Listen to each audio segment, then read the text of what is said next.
Breaking news. সারা দেশে বড় রদবদল করেছে নির্বাচন কমিশন। উপজেলা ও থানা পর্যায়ের ১১২ জন নির্বাচন কর্মকর্তাকে একযোগে বদলি করা হয়েছে। ত্রয়োদশ জাতীয় সংসদ নির্বাচন শেষ হওয়ার পরপরই এই গুরুত্বপূর্ণ সিদ্ধান্ত নেয় ইসি।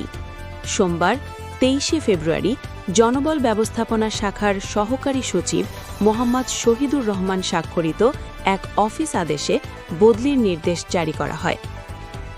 নির্দেশনায় বলা হয়েছে, নির্বাচন কমিশন সচিবালয় সহ দেশের বিভিন্ন উপজেলা ও থানায় কর্মরত এসব কর্মকর্তাকে বর্তমান কর্মস্থল থেকে সরিয়ে নতুন কর্মস্থলে পদায়ন করা হয়েছে। আগামী ১ মার্চের মধ্যে সংশ্লিষ্ট কর্মকর্তাদের বর্তমান কর্মস্থল থেকে অবমুক্ত হতে হবে। নির্ধারিত সময়ের মধ্যে দায়িত্ব বুঝিয়ে না দিলে সেদিন অপরাহ্নেই তাদের স্বয়ংক্রিয়ভাবে অবমুক্ত বলে গণ্য করা হবে।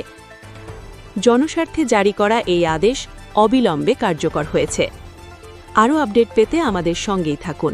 ধন্যবাদ।